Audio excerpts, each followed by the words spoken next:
Hi, today we're talking about something really exciting. Well, really exciting if you're going to retire is how to not run out of money in retirement.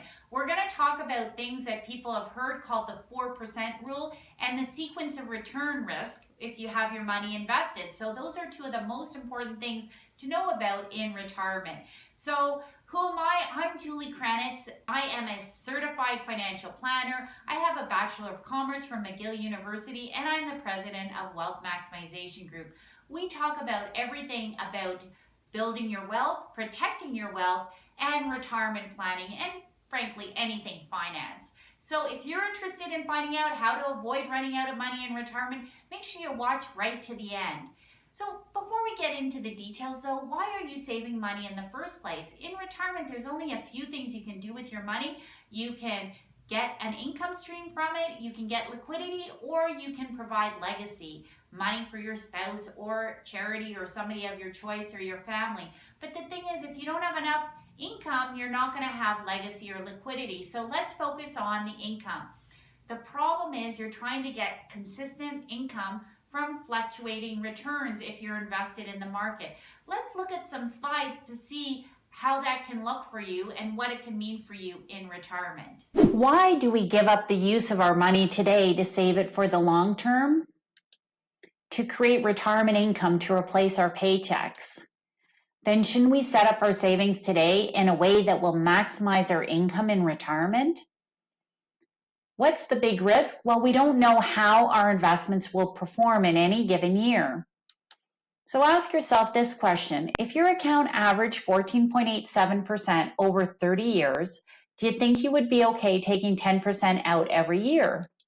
Most people would say yes. And that's exactly what the S&P large cap did from 1970 onwards. So let's look at that. If we could get constant returns on our $1 million for 30 years, withdrawing $100,000 per year with an average return of 14.87, we'd start with $1 million, take out $100,000, and have $1,033,000 left at the end of the first year. And by the end of 30 years, we'd have $15 million. That would be awesome. But life doesn't happen like that. Your plan and your projections don't actually happen exactly as we would hope. The problem is that the order of returns impacts you when you're withdrawing money. We call this the sequence of returns problem. And if we look at our example of what actually happened from 1970 onward, if we started with $1 million in the first year, we got 3.89% return. Then we took out our $100,000 and we were left with $935,000. Year two, we started with our $935,000. We did a really great return of 14.22. We took out our $100,000 and we were left with $953,000 or $54,000. Not bad.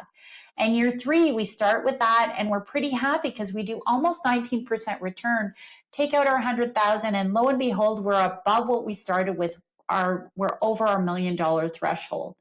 But then year four hits and we lose almost 15%.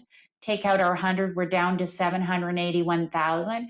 And year five, we're even worse with a minus 26% return, and we're left with $502,000. 5 years into retirement, and you've got half of your retirement savings left. What do? If you keep going, you get the 2 great years of return that follow, but the problem is you don't have as much money working to bounce back. So if you just follow the numbers here, you can see when do you run out of money? By year 14, you've actually run out of all of your money. Oh my goodness, the best 30-year period in history, averaging 14.87%, and you run out of money in year 14.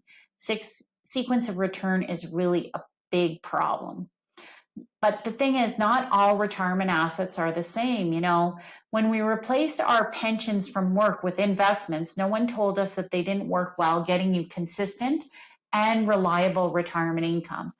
You see, traditional investments have the rate of return risk in that we don't know what rate of return we'll get every year, whereas pensions have no rate of return risk and no longevity risk since they last as long as you and don't fluctuate with the markets. So an attempt to solve the problem of getting constant income from fluctuating returns, well, the investment industry ran thousands of simulations over different periods of times with different withdrawal rates to see the probability of not running out of money in retirement, because nobody wants to run out of money in retirement. And they call this Monte Carlo. So I don't know if you've heard of the 4% rule, but the new safe withdrawal rate is actually 2.2 to 3%, which is very low. So let's look at that.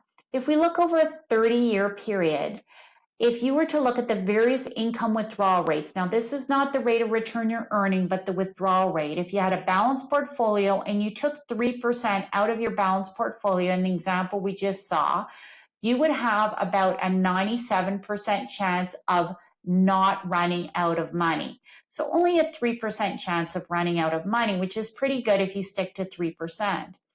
But if you go down to the orange line here and were to take out 8%, you actually have only a 5% chance of not running out of money, or a 95% chance of running out of money. So you can see that a 10% rate of return, sorry, a 10% withdrawal rate almost guarantees that you're going to run out of money. So 2.2 to 3% solves the problem of not running out of money, but it's difficult to build enough assets to create enough retirement income, because $1 million will only give you 22 to 30,000. And I don't know about you, but most of the people I meet think that if they have $1 million, they should be allowed to take out $60,000 to $100,000 per year. But again, when we look at the safe withdrawal rates, we see that taking out 6 to 10% almost guarantees you to go broke doing this. So what's the solution? Oh, and by the way, if you have done a retirement plan, retirement software almost always programs you to spend down your money to life expectancy at a higher rate than safe withdrawal rate. They basically just spend your money down for as long as they plan on you living to. Yet sequence of return tells us that this doesn't work. And even our RIF minimums that start at 5 and go till 20%, obviously make sure that you're running out more than the safe withdrawal rate. So there's no surprise that people are running out of money. See, investments are great, but they don't work well by themselves. Why is that? Because pensions are different from investments. Pensions use the pooling of assets for a group of individuals called actuarial science. Let's see an example here. If we had 5 grandmothers put $10,000 each into the middle of a table for their vacation fund, and the next year one passes away, well, then the other 4 have $12,500 each to spend. By using the law of large numbers, obviously more than 5 people, and sharing the risk with others, you can benefit from higher payouts with more certainty for life. We call this actuarial science. And you can also use actuarial science in your plan to share the risk with others to be more able to spend more money in retirement with less risk. So in every area of our life, we balance ourselves with an offense and defensive strategy. If you look at golf, there's a driver for offense and a putter for defense. In hockey, we have our forwards are for offense and our defensemen and goalie are for defense. And then if we look at real estate, our asset grows, but we still have defense, locks, and insurance on there. So we always balance the two off. So why would our retirement planning not use an offensive and defensive strategy? We call it the 2 economic powers, using investments and actuarial science. In other words, the balancing act, if you use investments and actuarial science together, you will have a stronger plan. And again, my point is that if you want to have more security in retirement, you have to have a strategy and not a product to get more money with less risk. So we're going to talk about accumulation and decumulation strategies and actuarial science in future videos. So make sure you stay tuned. So if you like this video and you want to learn how to make sure you never run out of money, watch our other videos on life insurance and annuities, because you may be surprised to know that having permanent life insurance can actually increase your income and decrease the risk in retirement. We'll cover that in another video. If you like this video, please give it a thumbs up, like it, subscribe to it, and make sure you hit that bell so that you'll be notified when we do other videos. And if you are in Ontario and you'd like to become our client, check the link below and you can find out if that's possible, how you can do that. So again, I'm Julie Kranitz with Wealth Maximization Group. maximizing your wealth to maximize your life.